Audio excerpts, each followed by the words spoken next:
नमस्कार, मैं हूं विशाल। एक बार फिर से आप सबका स्वागत है। अल्पसंख्यक बहुसंख्यक को लेकर अश्वनी उपाध्याय ने सुप्रीम कोर्ट में एक याचिका डाली थी, जिसको लेकर केंद्र सरकार टाल मटोल करती रही, जिसके ऊपर हमने कल चर्चा किया था। लेकिन जब केंद्र सरकार अपीयर हुई तो उसने अपना पल्ला झाड़ लिया। लेकिन मीडिया में आप देखें तो ये बताया जा रहा है कि बीजेपी ने इसका जिम्मा राज्य सरकार को दे दिया है और हिंदू को अल्पसंख्यक मानने की बात केंद्र सरकार ने स्वीकार कर लिया। बिकाऊ मीडिया की यही सच्चाई है कि वो ये नहीं बता रहे कि केंद्र सरकार ने अपना पल्ला झाड़ लिया, जिसके ऊपर हमने कल चर्चा की थी। और भी कई ऐसी डेवलपमेंट हुई हैं कल उस जवाब के बाद, जैसे कि हिमंता बिस्वा शर्मा हो या जो लोग मोदी के साथ रह रहे हैं, क्योंकि जिस तरह के लगातार केंद्र सरकार निर्णय ले रही है, ये कोई मिस्टेक नहीं है, ये एक गहरा षड्यंत्र है। तो जब केंद्र सरकार ने अपना जवाब दाखिल किया, उसके बाद देश में इसकी चर्चा होने लग पड़ी। हिमंता बिस्वा शर्मा जो किसी चीज़ की शुभारंभ करने के लिए जाने जाते हैं, उन्होंने कहा कि राज्य में जो आसमानी विभाग है वो कहीं से भी अल्पसंख्यक नहीं है। राज्य में कई ऐसे जिले हैं जहां हिंदुओं की संख्या 5000 से भी कम है। कम से कम जिला स्तर पे तो उन्हें अल्पसंख्यक मान लिया जाए। National commission for minority act 1992 वो आर्बिट्रेरी था, पूरी तरह से मनमाने तरीके से किया गया, जिसमें कहीं ये मेंशन नहीं है कि आप अल्पसंख्यक सेंट्रल लेवल पे मानेंगे या राज्य लेवल पर मानेंगे या जिला स्तर पर मानेंगे या ब्लॉक स्तर पर मानेंगे। उसको लेकर उन्होंने कहा कि कम से कम जिला स्तर पे तो इन्हें मान ही लेना चाहिए। अब जो हिमंता बिस्वा शर्मा ने स्टैंड लिया है, उम्मीद है कि वो आने वाले समय में इसके ऊपर अमल भी करेंगे। लेकिन हिंदुओं का अल्पसंख्यक होना लगभग 10 राज्यों में, ये एक खतरे की घंटी के संकेत है। अश्वनी उपाध्याय ने जो याचिका डाली थी, उसका मकसद यही था कि अल्पसंख्यक बहुसंख्यक का खेल खत्म होना चाहिए। अगर जब खेल खत्म नहीं होता तो हिंदू जहां जहां माइनॉरिटी है उसको माइनॉरिटी माना जाए। माइनॉरिटी स्कीम को लेकर भी सुप्रीम कोर्ट में इन्होंने अपना पक्ष रखा है।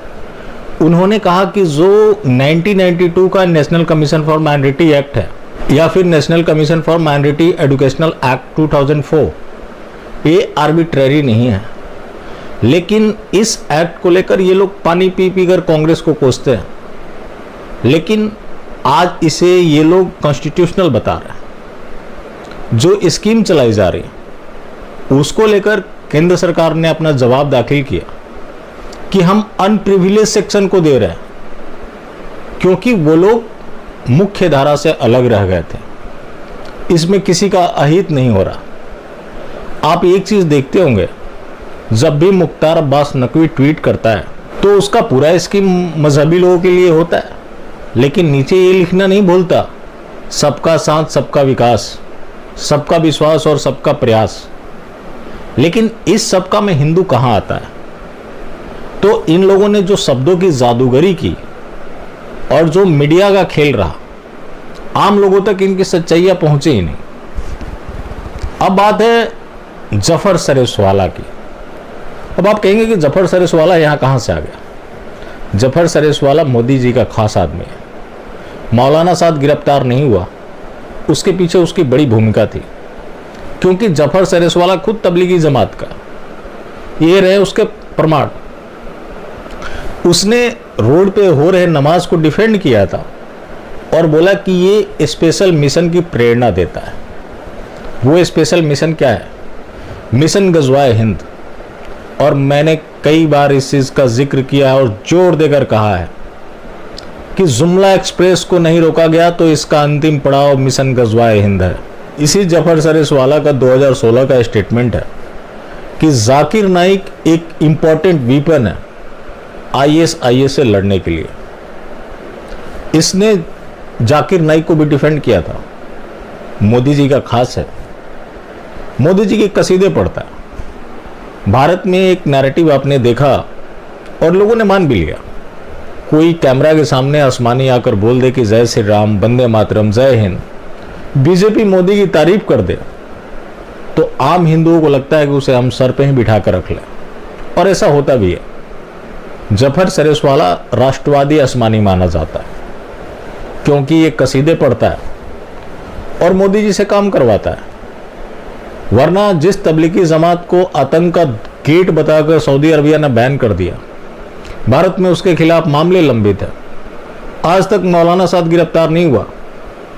जफर सरेसवाला जो है हर टेरर एक्टिविटीज में शामिल व्यक्ति को डिफेंड करता है, कहीं ओपनली करता है, कहीं साइलेंटली करता है। ये जफर सरेसवाला तक ही सीमित नहीं है।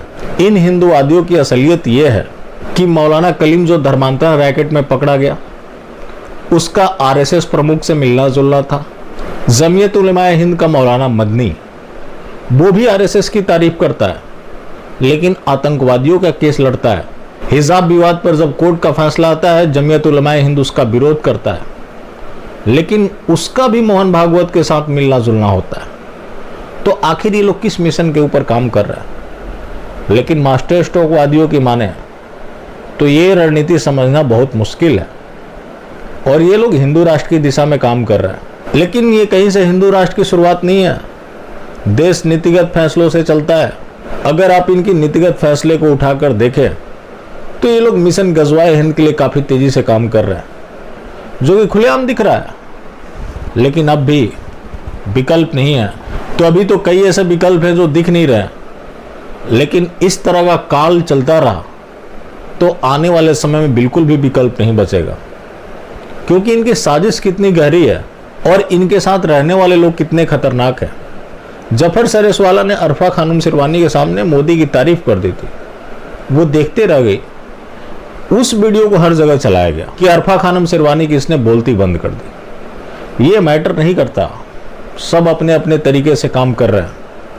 और केंद्र सरकार जो लगातार अपना पक्ष रख रही है सुप्रीम कोर्ट में, हर पक्ष उसका हिंदुओं के खिलाफ होता है। मंदिर टूट ही रहा तो फिर बचता क्या है?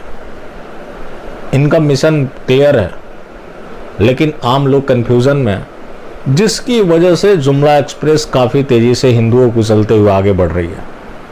और मैं फिर से रिपीट कर दूं, किसको नहीं रोका गया तो मिशन गजवाए हिंद इसका आखिरी पड़ाव है, और भारत की भूमि से हिंदू जरूर समाप्त हो जाएगा। बाकी जिंदा रहें तो फिर मिलेंगे, और मिलते रहेंगे तो जिंदा रहेंगे, मिलना जुलना जारी रखें। लेकिन हाँ, मास्टर स्ट्रोकवादी बिल्कुल भी ना हो।